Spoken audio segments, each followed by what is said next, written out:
said that your father, once did 5 flops in a row.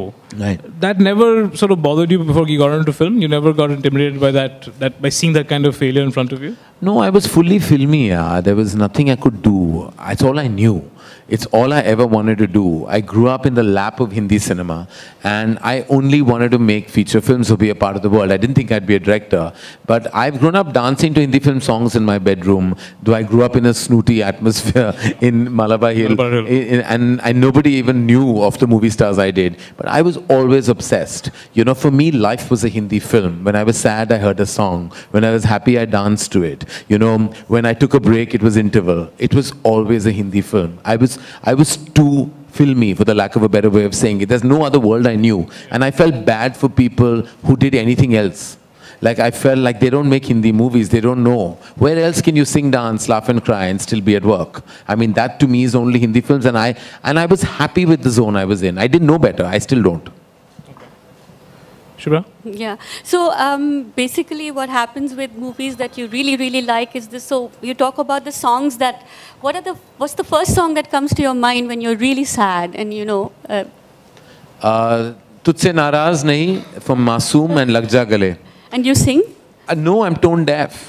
I'm tone deaf. So you actually have like... Gala phad ke I sing awfully. Like I can murder you with my singing. I mean, it's like one thing. I remember when I was all of 8 years old and I didn't know this about myself. You know, you never know because in your head you feel that you're hitting all the right notes. Right. But actually you're not. Because the voice has a totally different way of letting you know that those notes are nowhere close to what. Because I think I sing beautifully in my head. So when I was 8 years old, we had something called a talent parade at my school, Green Lawns, and we all had to put our best foot forward, do what we do best. And I, for some reason, thought that I should sing. And my mother felt that she must not break my heart and tell me that I must not.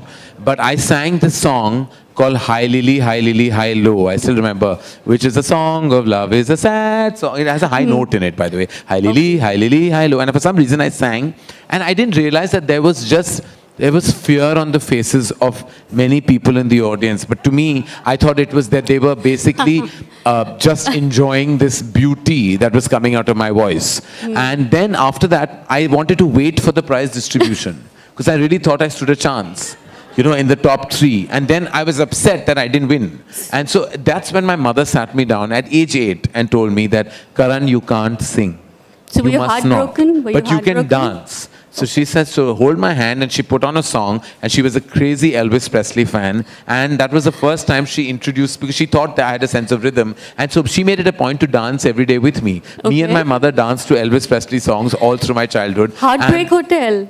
Sorry? You know Heartbreak Hotel? Yes, of course. Wow, my mother was crazy. She married my father because he promised her he'd take her to see Elvis Presley on their honeymoon. And I think that's why she married him. Did he? And then yes, he did. And she fainted in Las Vegas. Like she fainted. My father had to take her to the ER because she had fainted when she saw him. He came on stage and he did his first move, and there it was Hiru was in the ER. So that's why I think, so we have a big Elvis Presley connect, my mom and me.